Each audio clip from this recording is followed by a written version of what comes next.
Bonjour. Dans cette vidéo, nous allons parler de changement de variable dans les intégrales.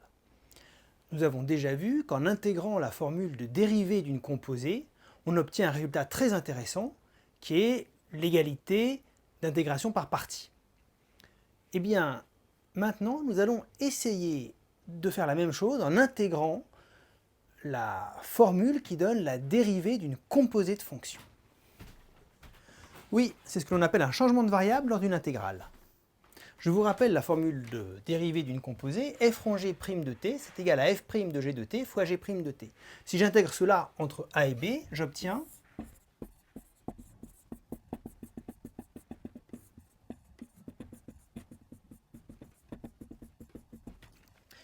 et puis ici, l'intégrale entre a et b de la dérivée de la fonction f rond g, eh bien c'est la valeur de f rond g en b moins la valeur de f rond g en a.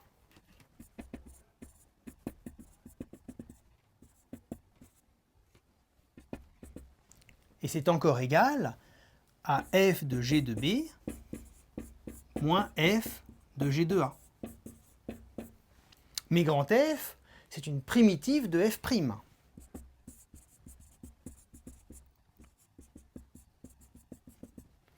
Une primitive de f', c'est grand F, et donc on a bien f de g de b moins f de g de a.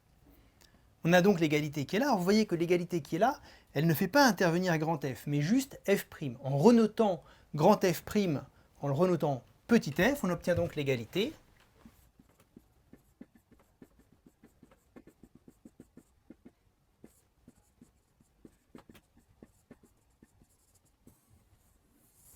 Qui est la première formule de changement de variable. Bien, vos calculs sont corrects, mais vous ne mettez aucune hypothèse. Or, ces égalités n'ont de sens que sous certaines conditions. Par exemple, déjà pour que la première soit vraie, il faut que grand F et petit g soient dérivables. Ensuite, lorsque l'on écrit que ça c'est égal à f de g de b moins f de g de a, il est préférable que f' soit continu.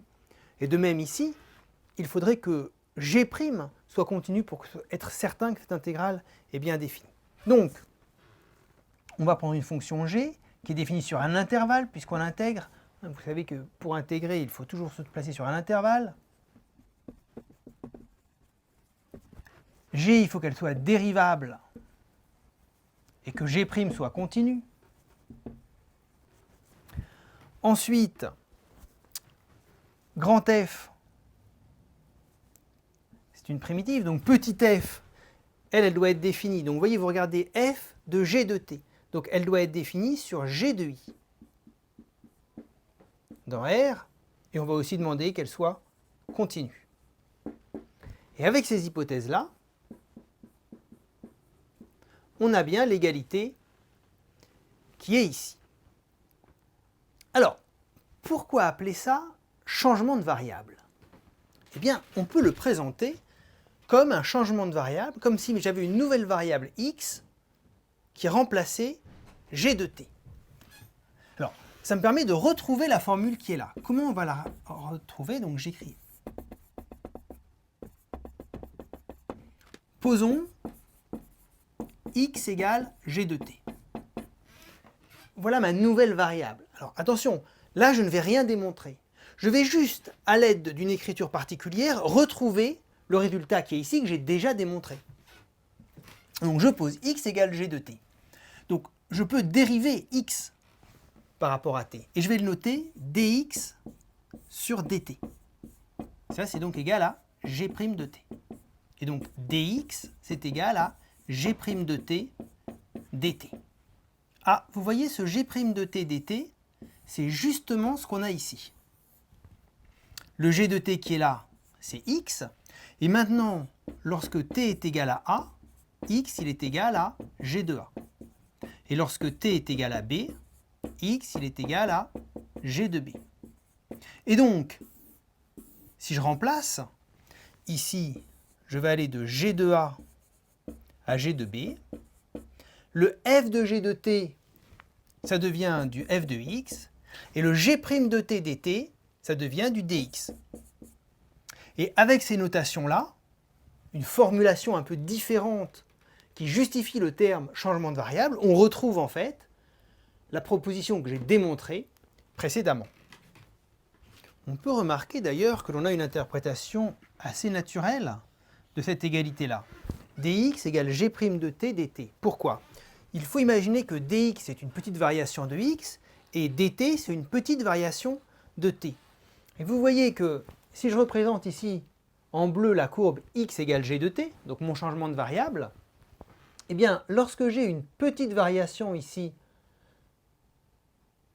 que je vais noter delta t, c'est pas dt, hein, c'est un delta t, une petite variation de t, eh bien sur la tangente, la variation c'est justement g' de t delta t, hein, puisque c'est la tangente, elle a comme coefficient directeur cette tangente g' de t.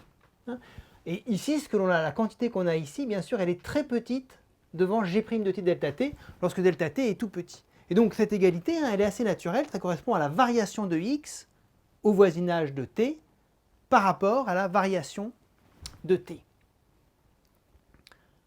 Bien, donc voici notre théorème de changement de variable dans les intégrales. Est-ce que vous pourriez nous donner des exemples? Évidemment. Ici, on va poser x égale ln de t. Donc, dx sur dt, c'est la dérivée de ln de t par rapport à t, c'est-à-dire 1 sur t. Et donc, finalement, on a dx qui est égal à 1 sur t fois dt. Et vous voyez que ce 1 sur t fois dt, c'est exactement ça. Ensuite, ln de t, c'est x. Bon. Et puis, lorsque t est égal à 1, x, c'est égal à ln de 1, c'est-à-dire 0. Et lorsque t est égal à 2, x est égal à ln de 2. Et donc, finalement, i, c'est égal à l'intégrale de 0 à ln de 2 de x dx. Et donc, ici, on a x2 sur 2. À prendre entre log de 2 et 0, ça fait 1 demi de log de 2 au carré.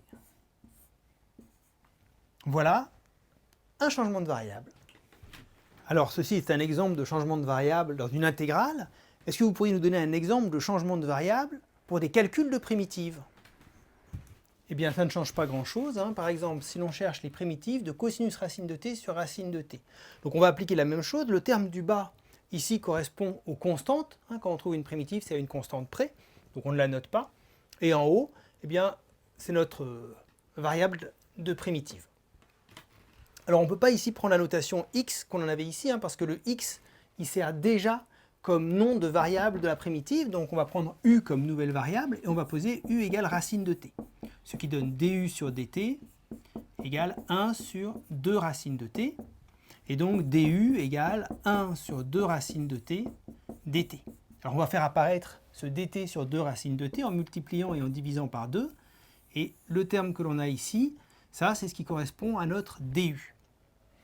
Ensuite, lorsque t est égal à x, eh bien u est égal à racine de x. Lorsque t est égal à x ici, u est égal à racine de x. Et donc, on a finalement les primitives dans la variable racine de x de 2 cosinus u du.